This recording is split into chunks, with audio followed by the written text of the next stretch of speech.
Thank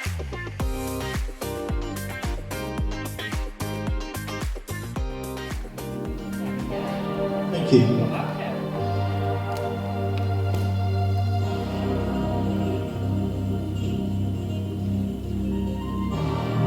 So, hi everyone. Got a little intro video for you.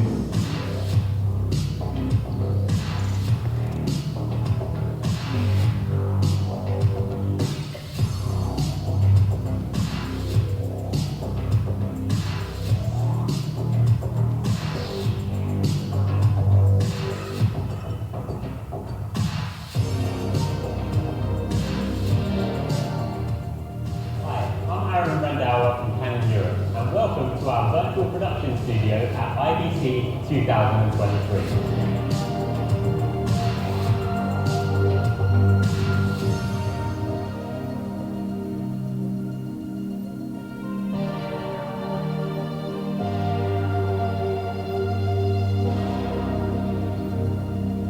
Here at IBC 2023, we have partnered with both Racquet Studios and Disguise, who are powering a dedicated server offering a variety of bespoke virtual scenes from living room environments to detailed 3D photogrammetry scenes captured by Canon's powerful 45 megapixel EOS R5C.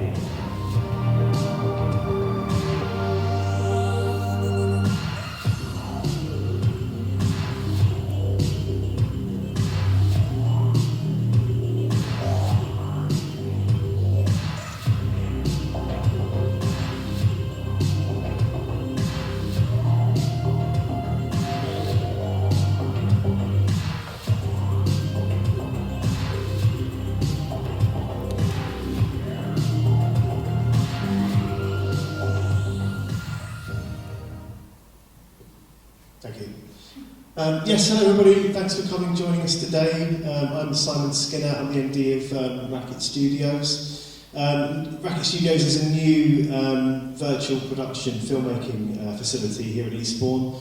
We only launched in June, so it's pretty much brand new. It's a project that's been building for some time, but we've only been here for a little while, and it's been quite a journey so far. The intro video we just showed then was from a project we worked on last week with Canon over at IBC, broadcast exhibition in Amsterdam, and we were kindly asked to go and join Canon to demonstrate, to take our studio facility there to show off some of their equipment, but also the full solution, including the image-based lighting that we operate, obviously the environments that we can create, and the full solution. So it was a really exciting opportunity for us. We sort of got today we're going to go through a few things really about kind of what virtual production is, how it's useful, the applications for it, and the kind of different skills that feed into it, I suppose. Virtual film production is relatively new, since it's been proven beyond the concept by the likes of Industrial Light and Magic and the Star Wars films that no doubt you've all seen. But what's interesting about it, I suppose, is the main differences between virtual film production and traditional film sets, in that in a traditional film set you're physically building film sets, you're making environments with physical objects in sound stages traditionally. And with a virtual film production you're creating your environments artificially, so you're using a different skill set and a different kind of creative skill sets, such as digital arts, game development, through to kind of specialist software packages and pixel mapping and all the rest of it. All the traditional filmmaking skills are still incredibly relevant and still feed into the machine. It's just the environments and the process. A lot of the processes are quite different. So to give a flavour of some of the sort of recent-ish productions that have been created with virtual production, we've got a little montage here. For some of you who may not have seen it, the results, or may not have realised those results have been produced virtually.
are.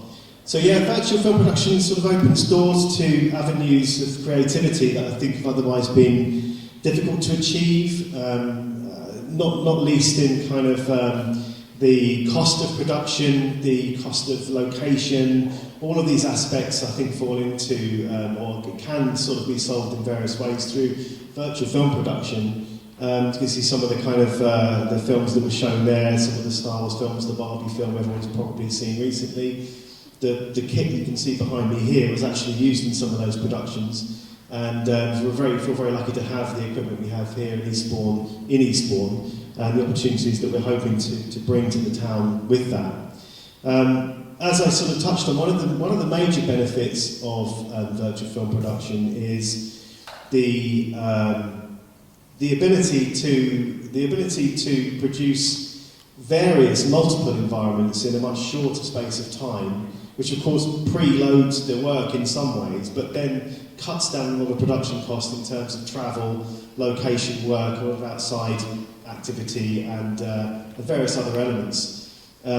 Again, my job really today is to introduce lots of videos, so we do have another short video about the sustainability aspect of virtual production, and explains it much better than I can standing here, so please have a look.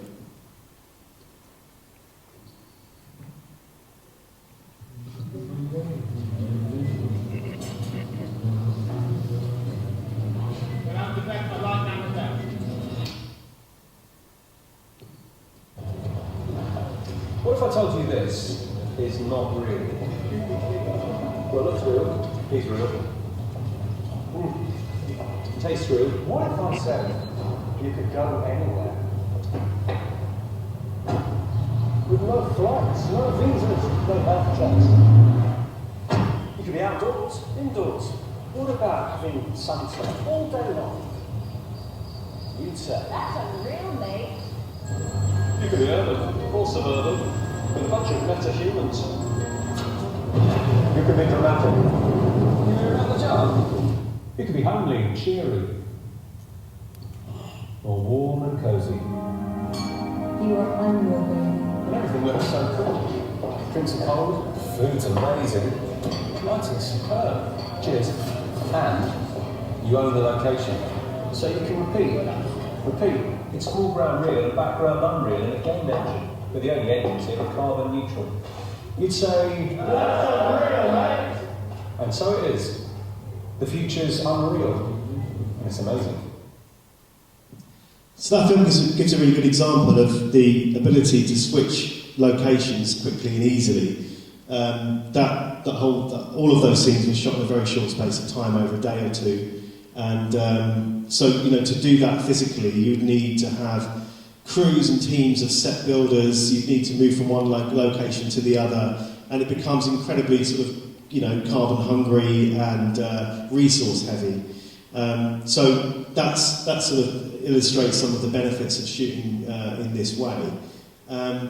But of course, as I touched on earlier on, an essential part of virtual film production is the ability to create the assets and the environments themselves. I mean, it's critical. You need to have either a virtual or a physical set. So the skills that feed into that, I guess the most obvious skill that feed into that is game development. So a lot of people that have been working in game engine or game development for gameplay are finding routes and avenues into the filmmaking world now that perhaps weren't available or weren't really a thing just a few years ago. Creating environments in game engine technology has developed to a point where you can create photorealistic environments. But there are also other ways of creating environments and objects that don't necessarily initially use a game engine. We've been sort of pursuing those avenues ever since sort of the inception of Racquet Studios, and see it as a really important and integral part of our progress and what we're doing here as a business, I suppose. And to describe that in a little more detail, I'm going to hand you to Josh, who's going to speak about photogrammetry.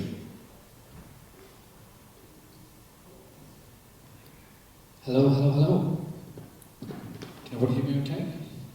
Cool. So today I'm going to talk about photogrammetry. And what is photogrammetry? Well, Maybe use the other mic. use the other one. Yeah. Hello. That one's a bit dodgy. Sorry about that. Yeah, so what is photogrammetry? Well, it's the process of creating a digital twin of a real-world object or location. Behind me here, if anybody is local, this is the Gildridge Manor, and this is one of the cool-looking smoking rooms that is there. And we have captured this with photogrammetry. How do we achieve this? Well, it's the process, it's basically capturing hundreds, if not thousands, of photos of a real-world object or location. In this place, it's a location. We have some great examples later on of various objects and big outdoor scenes. But we basically when we want to capture an object, we need to control the lighting. And the reason for this is so when we bring the models into Unreal Engine later on, or for virtual production, we can relight them however we want. And pretty much all of the images that you'll see on this behind me today will all be photogrammetry. They're all not real, they're all basically but real locations and objects. So I've been running around a lot as well. If you see me running around up and down today, it's because I've been keeping an eye on the cameras as well. So bear with me a little bit to catch my breath. But yeah, so after we've captured all of our images, we will put them through Lightroom, and that's in order to bring up all of the shadows and bring down all of the highlights to create as even image as possible, ready for our 3D software to create the meshes and create the textures of our objects. And we will use something like reality capture or polycam, which basically determines all of the images and what kind of object it is, and it will create that from scratch.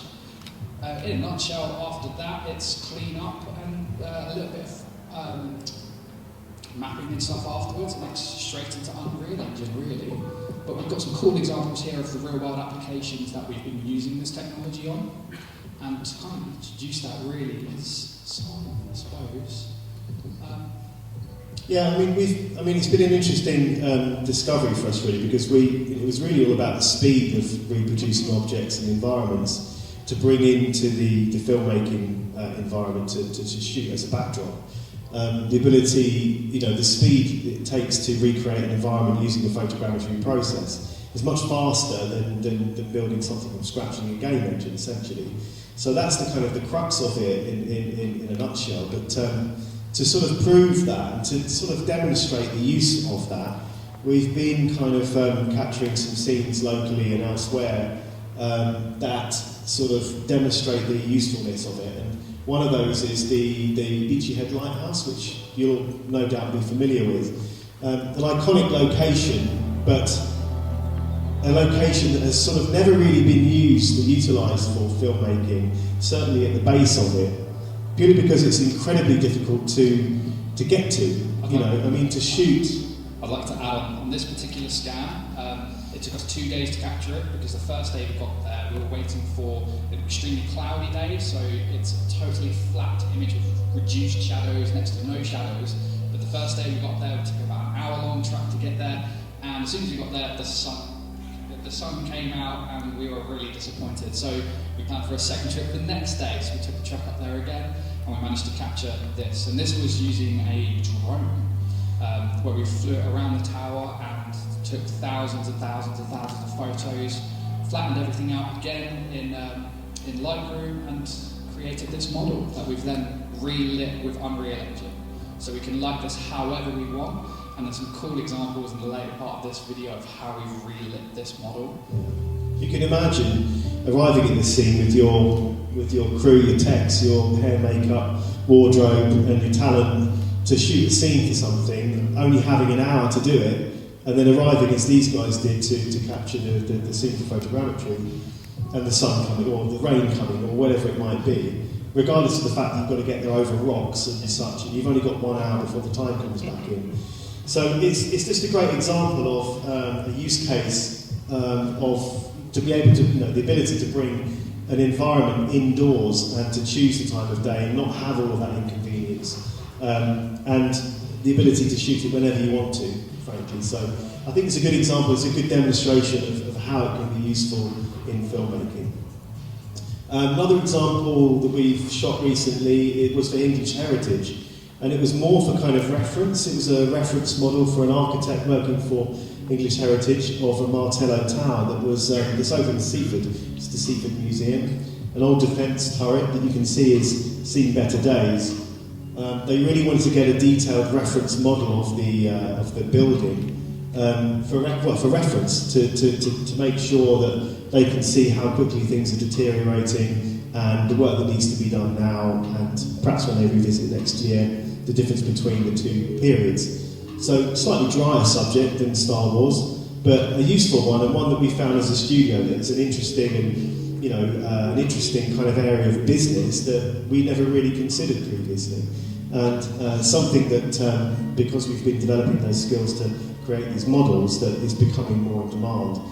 And another example of that is the work we've been doing inadvertently in the sort of design and art world, a traditional sort of design and art world. We've been working with an artist called Webb, who our friend here introduced briefly earlier on today.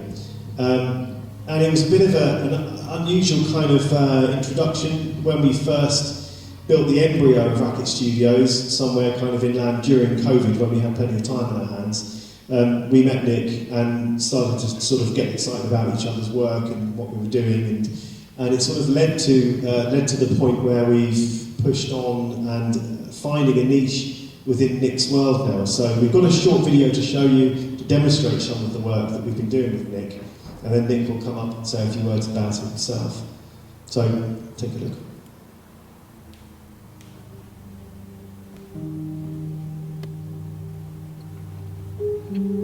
It's like painting. When we're sculpting with wood, we're thinking about shape and form and the material itself, the intricacies in the grain. And when we're taking photographs, we're thinking about composition, the light, the colour. Even when we're speaking, we've kind of got a story to tell and a vision for others to see.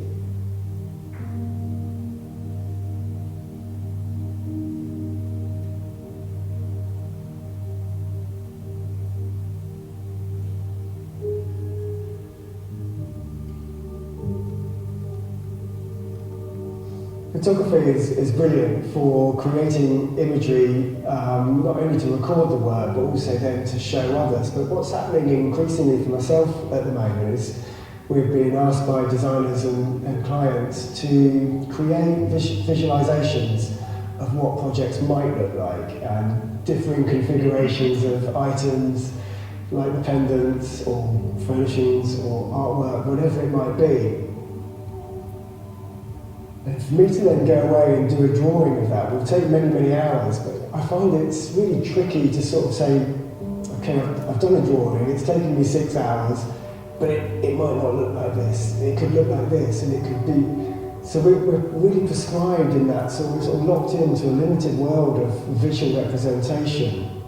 So what we've had the opportunity to do here with Racquet Studios is we've photographed the lights in a traditional sense, but we've also employed image-based lighting, which gives us the opportunity to create lighting environments that are based within the virtual world. And this means that we can almost sort of create what the light would look like in a certain space,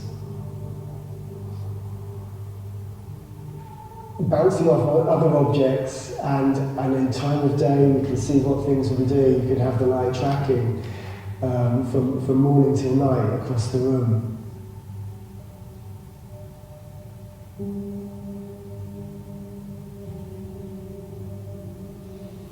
And furthermore, we've also got the opportunity to photo scan all of the items. So as we've been putting up the pendants in this composition for the still sheet, we've been scanning each one, inside, outside, all around, and developing a 3D model of each of the pendants, which then gives us the opportunity to take each pendant individually, place it within the virtual world, and we can then configure, manipulate, create a myriad of compositions, any which way we like, We can light them in differing ways and create pretty much any design or composition that we might wish to. So from the practicalities of like trying to do drawings to visualise ideas for future projects or whatever it could be, we've just saved ourselves an enormous amount of time, but we're also doing it in the way that is going to deliver the most incredible aesthetic.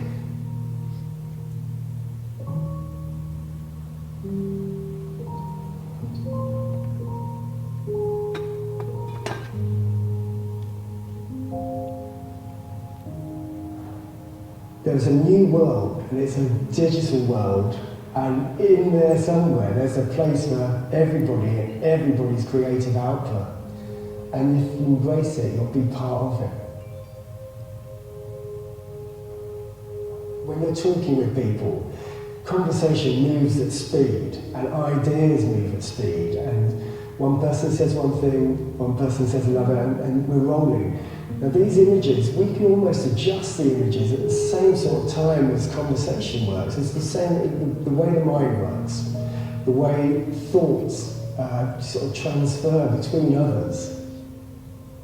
We're almost at the point where technology is at speed with the human, and we can sort of drive forward ideas in a really enthusiastic, inspiring and energised way.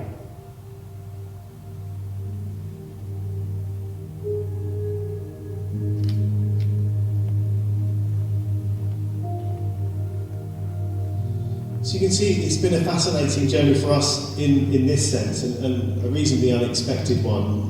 We hadn't anticipated producing 3D models for architects and for art galleries. But really through Nick's introduction, it's an avenue we're finding an increasing amount of interest, and it's fascinating for us, and it's always pushing our creative ability and our technical knowledge and the output of the models and the products that we're now producing are kind of way beyond where we were even 6-8 months ago. So that skill is transferring into the filmmaking, our core business, because we're able now to create more detailed environments, better quality assets than we could previously, and it's almost a symbiotic thing. Anyway, let me introduce you to Nick, who will talk about it a little bit further. Thank you, Simon. Good afternoon, everybody. Thanks so much for watching the film. It is classic. Just as Simon said, we started filming that in March of this year.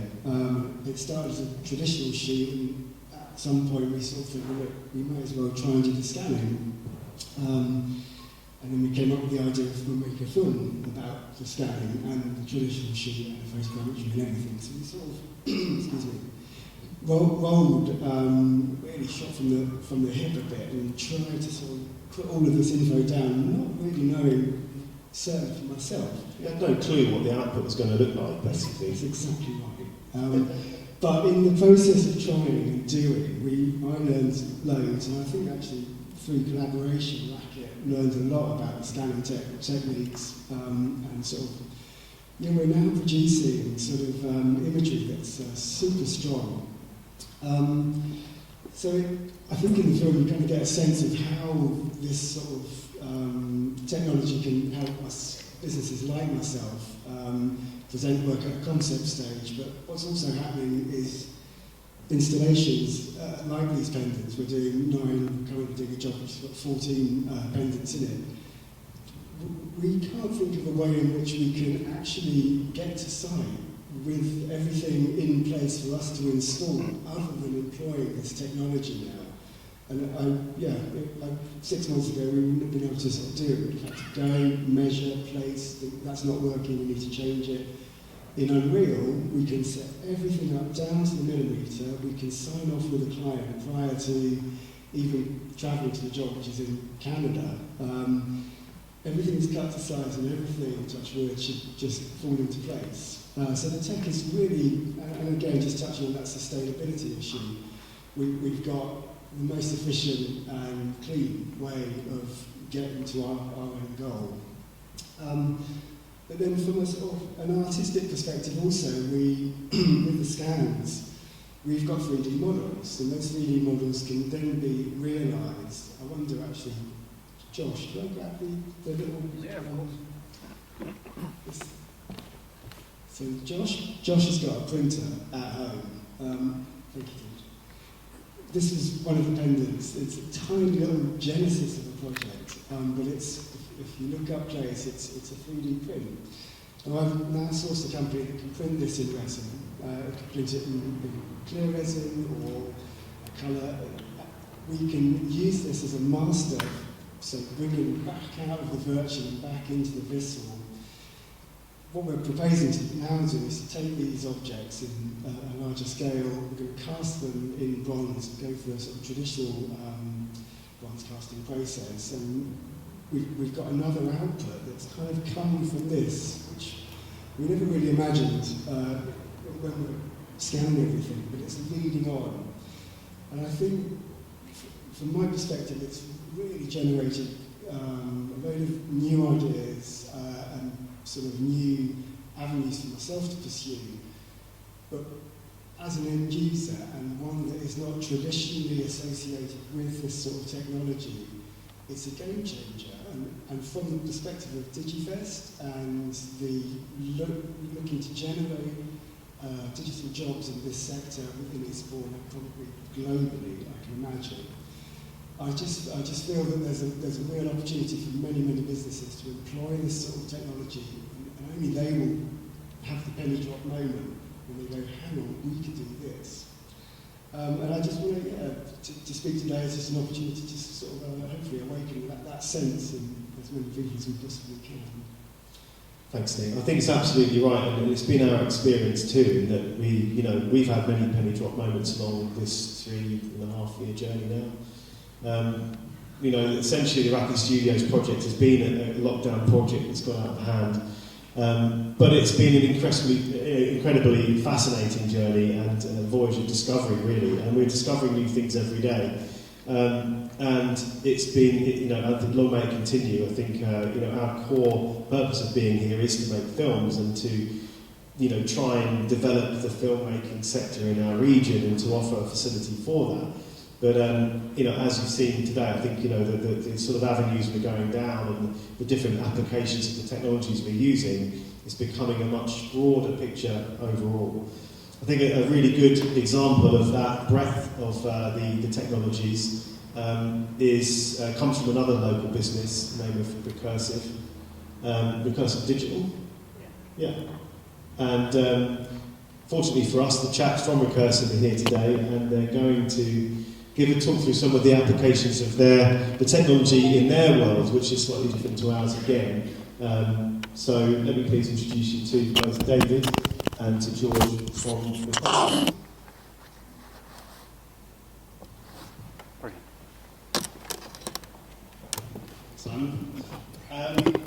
So we have been working with Unreal for about 3 years, I think, pretty much on and off.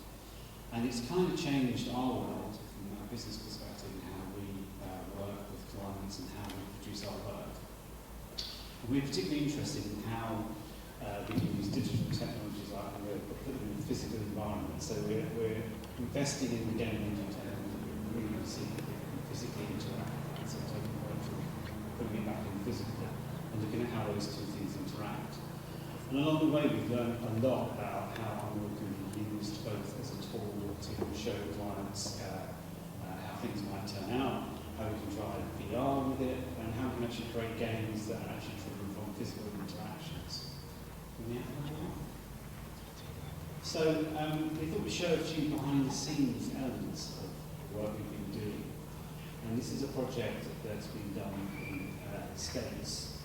One of the things we've been exploring is how to create these complete virtual cities, so here we call New York in Unreal, and create this complete environment. And instead of kind of taking the traditional route of taking cameras and capturing stuff, we're using the virtual cameras in Unreal, and moving them around to capture those cinematic moments.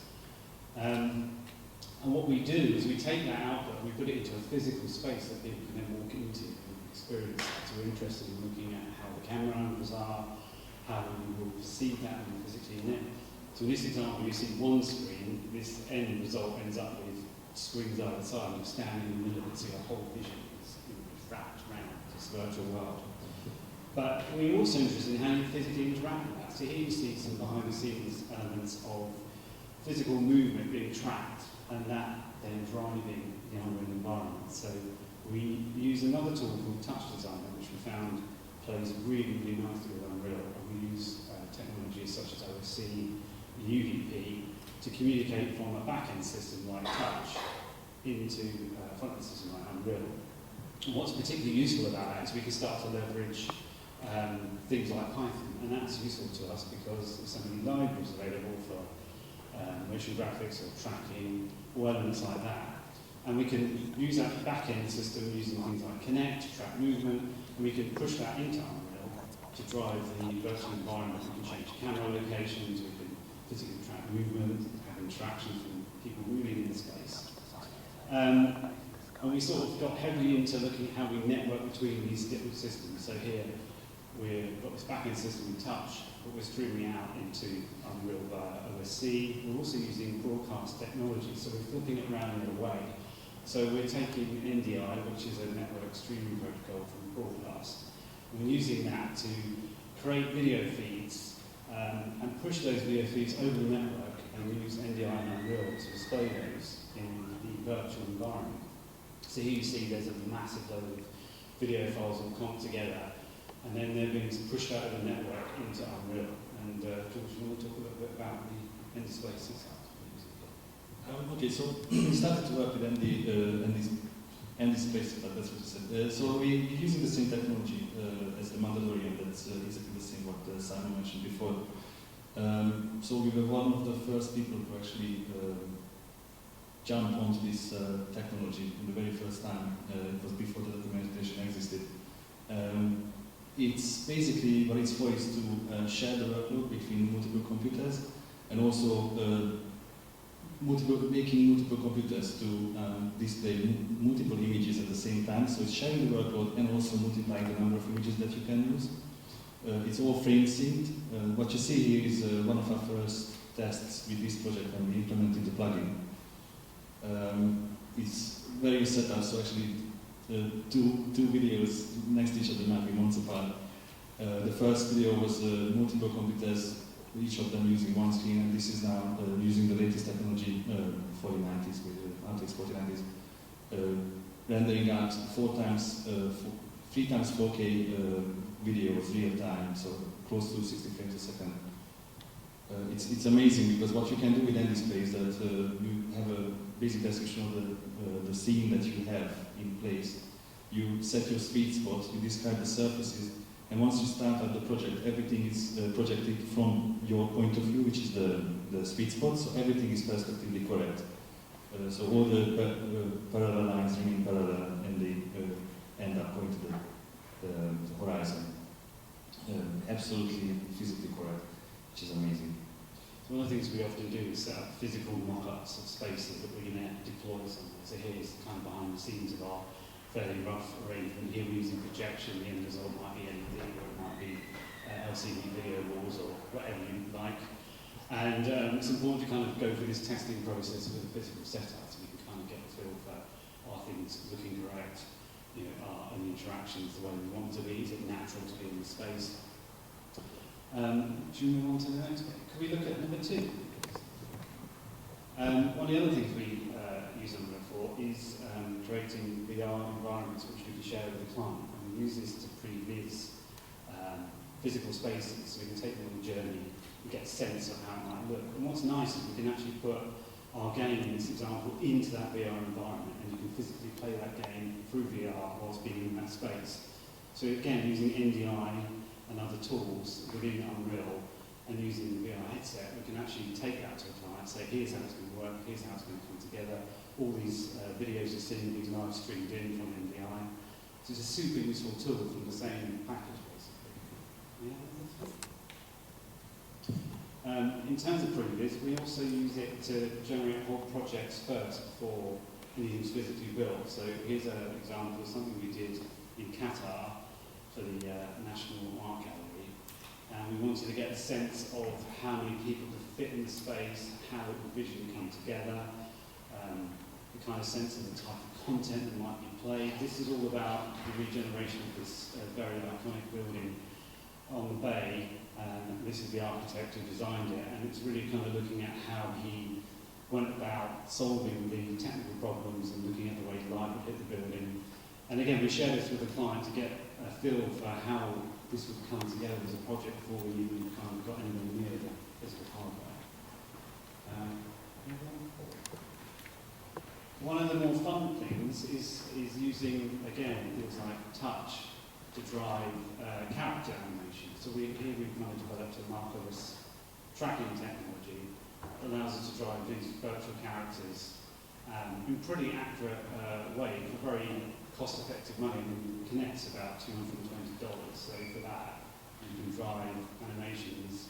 Like I say, not great, not perfect, but they're good enough, and you can tweak them in the engine afterwards. Okay, number 5. And here's an example of a person in a room just being shown moving around in the environment to get a sense of how that might play out.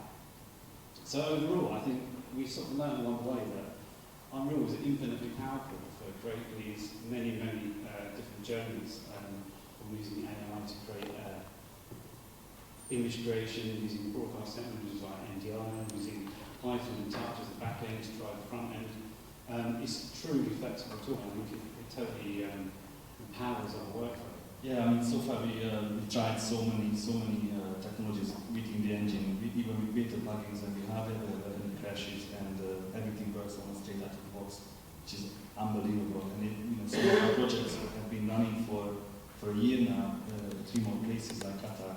We never had any issues with them. It's incredibly stable and runs so smoothly. And I think an important thing from a local perspective is that we're creating this work in Eastbourne in our office in the Printworks, but it's going out to New York, it's going out to China, it's going into Europe, and we're able to, South Korea, we're able to generate those projects, which is a truly powerful thing. When you think about, we're not a big company, but we were able to generate this work out globally. So I think for that, it's a great opportunity to empower local businesses and career paths. Brilliant, thanks very much. Thank you. Thanks, David. So hopefully that's given a bit of an overview of what's going on in the town. I think certainly in companies working with the Unreal Engine and various other sort of platforms and such, and the applications therein. I mean, as I said, we launched as a film studio primarily, but we're finding avenues elsewhere and other aspects that are coming online for us. But then there are also the kind of the more live event and experiential aspects of it that the guys at Recursive are working on. And there are crossovers sort of everywhere in between. So it's a fascinating time, and it's an incredibly kind of exciting point of time, and it's great, I think, for all of us to be a part of it locally and to be working on these projects in Eastbourne and in Sussex. So we're all going to be around for a while, and hopefully there are some questions, and some people might want to come find us and corner us for a bit and ask us all questions. I see David trying to escape, I know he's coming back.